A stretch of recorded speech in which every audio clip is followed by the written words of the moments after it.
Me, can't wait to hear what he has to say about my next guest's comments. Councillor Darren Grimes, Reform UK Councillor, now Deputy Leader of Durham County Council, joins us to talk about well, where we are with our protests outside asylum seekers' hotels. A very good morning to you, Darren.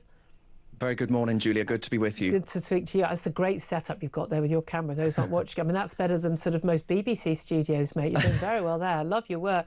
Darren, I've got a funny feeling I know where you stand on this, not only because I follow you avidly on social media, but also because you've always been a man who speaks a lot of sense. And one of the reasons you do is because you're not from this sort of metropolitan elite that has looked down on people like you, to be honest, let's be honest, over issues like Brexit and over issues concerned over immigration, and very much the people who've been protesting in Epping and Bournemouth and Norwich and elsewhere around the country in the last couple of weeks, where there's a sort of view that, oh, look at those people, oh, well, they're probably far right, they're probably just, you know, they're probably just racist, we won't take them seriously. But why should the government be taking very seriously the protests that men, women and children are making outside these hotels?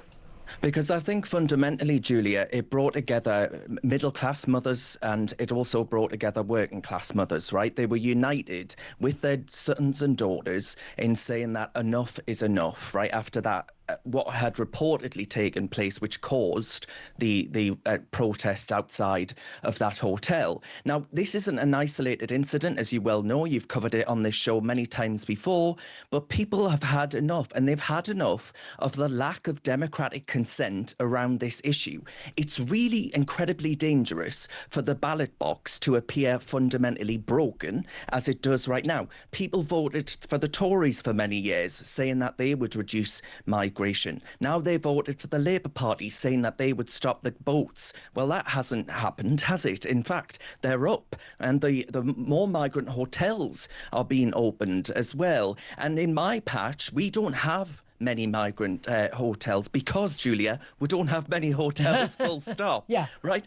But what we do have is cheap housing. So guess what government contractors are trying to do in our part of the world? And we're saying, not on your Nelly. But this is happening up and down the country, especially in deprived communities. And they're the communities, Julia, that need our support more than any other. And that's the key thing. As always, the impacts of mass uncontrolled immigration, legal and illegal, is always felt by deprived communities first, because, you know, the middle class sort of council leaders and the politicians and people at the Home Office, that's where they put those people because it's cheap and it's cheap for them. But that's the thing.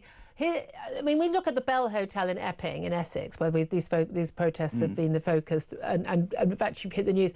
These protests have actually been going on for quite a long time, in terms of there have been people protesting about this, people writing to the council, writing to the Police and Crime Commissioner, writing to, you know, to the government, and not getting anywhere. So only when there were protests, which, by the way, were peaceful, until, of course, you know, the Hope Not Hate were bussed in effectively by the police. They denied it, and then there was video admitted, and then they had to admit it. And Hope Not Hate, which is literally the opposite of their job title. They are Hate Not Hope. They turn up, a load of people in balaclavas, socialist worker, all talking about how wonderful it is to have refugees. And of course, I'm guessing not living in their houses with them. Maybe they should take some of these people in if they're so keen on it.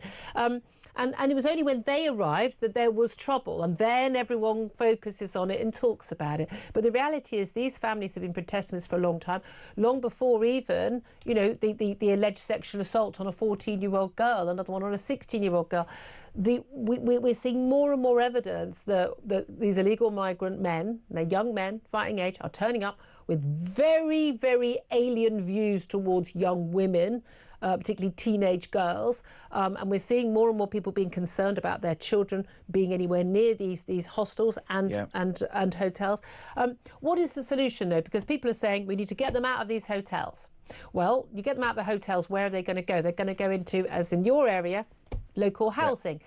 That's even more of a worry, I think, for families who are living next door. They're not like, they can't say, well, they're definitely all over there. But also they're actually competing with local families on low incomes for that housing. So what is the solution, Darren? Yeah, I mean, Julia, just to highlight that, because you make a very good point, one of my residents contacted me and she was far too scared to actually speak out about it. One, because she feared there would be repercussions from the next door neighbours themselves. Yeah. But secondly, that she would be smeared as being some kind of racist and bigot for having concerns concerns around this. And she refused to speak to the press about it because obviously I wanted to highlight the issue to actually show what is going on in parts of our country that are simply shut off from the media consensus.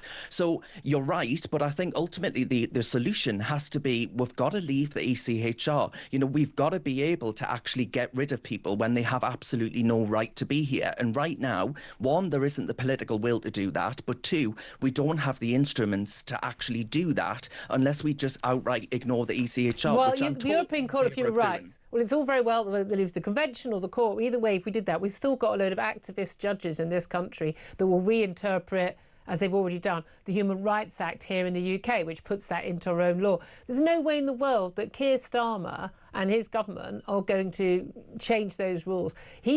He pays lip service to this, but half the time he's shouting that we're all far right for having a concern about this. And then he's going, oh, we need to take it seriously. Angela Rayner, again, she talks a good game, doesn't she? And she puts out statements and it's all leaked that she's been saying to the Prime Minister, I'm concerned about this, we need to take it seriously. But at the end of the day, they don't mean a single word of it. They do think that anyone who is concerned about this stuff is a racist and is far right, and they think that we should all just shut up. And in fact, they think their solution, it would turn out, would be simply to monitor social media posts. Front page of the Telegraph yesterday, that actually they're going to set up an elite police unit to monitor social media to see if there's going to be trouble around asylum hotels, as if that's the problem, as opposed to the actual arrival of hundreds, tens and tens of thousands of illegal migrants of fighting age being put in our local communities.